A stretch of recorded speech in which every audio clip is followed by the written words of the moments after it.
ये क्या बकवास है? क्या गंगा तुम, क्या गंगा मैया? हम इसे जब चाहे तब रोक सकते हैं। ये सिर्फ एक बहता हुआ पानी है। क्या था वो? बैक्टीरियोफेज गंगा तुम। 5 डैम बांधती है ना, कहीं के नहीं रहोगे आप, कहीं और कहीं का नहीं रहेगा आपका ये गंगा तुम। आपकी हैसियत हमारे घर के नलके से निकलते हुए पानी जितनी ही है बस। जो शेर अपनी ताकत पर घमंड करता था ना, उसको आज चिड़ियाघर में रख के बचाना पड़ रहा है हमसे।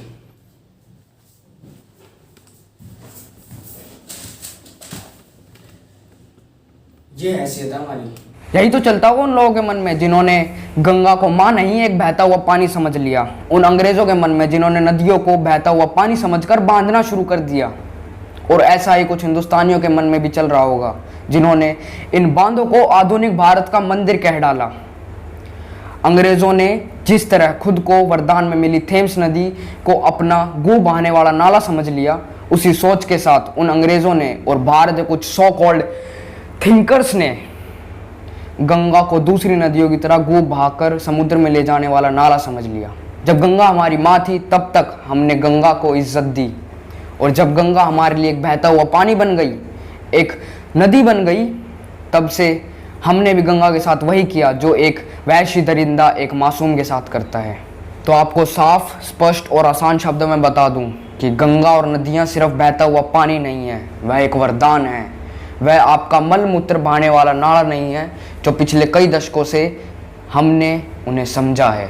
हमने अपनी पिछली वीडियो में आपको बताने की कोशिश की थी कि गंगा में मौजूद बैक्टीरियोफेज यानी निंजा वायरस कैसे गंगा में फेंके जाने गंद को साफ करते हैं, उनका खात्मा करते हैं, और कैसे गंगा को पवित्र रखते हैं, और कैसे गंगा जल की एक बूंद 1 लीटर पानी को पल भर में साफ कर सकती है, और कैसे अंग्रेज समुद्री यात्रा पर जाते दौरान अपने साथ गंगा जल लेकर जाते थे। लेकिन वहीं थेम्स नदी का पानी सिर्फ कुछ दिनों में सड़ जाता था।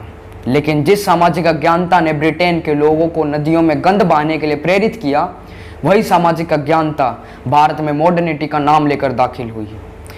गंगा खुद को साफ रख सकती है, बस उसे बहने दीजिए। अगर वो हजारों करोड़ों जीव जंतुओं का ख्याल रख सकती है तो वो अपना भी ख्याल रख सकती है। उसे आप जैसे तुच्छ इंसानों की ज़रूरत नहीं है। और यही सजेशन हमारे आज के वैज्ञानिकों ने ई फ्लो यानी एनवायरमेंटल फ्लो के नाम से दिया है। लेकिन हमने 11 डैम बनाकर उस पानी को इस हद तक रोक दिया है कि गंगा कहीं कहीं तो एक नाले की भांति दिखाई देती है, जो पानी चलता भी नहीं है, एक जगह पर रुका हुआ है। इसे ही आप गंगा का शराब समझ सकते हैं, और यही गंगा की ख़त्म होने की शुरुआत है। और मैं आपको बता दूं कि आपका भविष्य बूंद बूंद पानी के लिए तरसेगा। और आखिर में मेरी चेतावनी हमारे उन नेताओं से जिनकी वजह से पिछले 100 सालों में गंगा बांझ होती आ रही है। तुम्हारी छीछा लेदर ने एक नदी को नहीं, एक समाज को गंदा कर दिया है। जाट, दलित, ब्राह्मण, राजपूत, मुसलमान सब अपने लालच के लिए दंगे कर रहे हैं। हम गंगा के लिए दंगे कर देंगे, क्योंकि अब हमें कोई शर्म नहीं है। क्योंकि जो सुलूक आप उस जीवन देने वाली गंगा के साथ कर रहे हैं, वह कोई हैवान भी किसी बच्चे के साथ नहीं करता। डायन भी 2 अगर छोड़कर शिकार करती है, आप तो अपनी माँ का ही शिकार करने में लगे हुए हो। और हम उन साधु महात्माओं की तरह नहीं हैं जो गंगा के लिए अनशन पर बैठ जाएंगे, भूखे रहेंगे, अपनी जान दे देंगे। हम आजकल की पीढ़ी हैं और आग लगाना तो आता ही है। इस बार गंगा के लिए लगा देंगे और आप इसे बुझाते बुझाते थक जाओगे, लेकिन आग नहीं बुझेगी। और आपको अगर हम बच्चों को गिरफ्तार करना हो तो आइए, कर लीजिए, स्वागत है आपका। क्योंकि यही तो करते आ रहे हो आप। खुद की तो कुछ औकात है नहीं, बच्चों को करने नहीं देते, बस उनके हाथों में खिलौने पकड़ा देते हो ताकि वह कभी रिमोट कंट्रोल कार से खेले, कभी पबजी से खेले। उनसे पर्यावरण दिन के दौरान यमुना में से 4 थैलियाँ निकलवा देते और खुश हो जाते हैं वो। लेकिन अब थक गए हैं हम, और जब से हमने चीज़ें जाननी शुरू करी है, और तब से तो हमारी हिम्मत ही टूट गई आपका झूठ सुनने की। अपनी राजनीतिक गंदगी मत बहाओ इस गंगा में। उस गंगा, यमुना, कावेरी को छोड़ दो कुछ वक्त के लिए अकेला। वह अपना ख्याल खुद रख सकती है।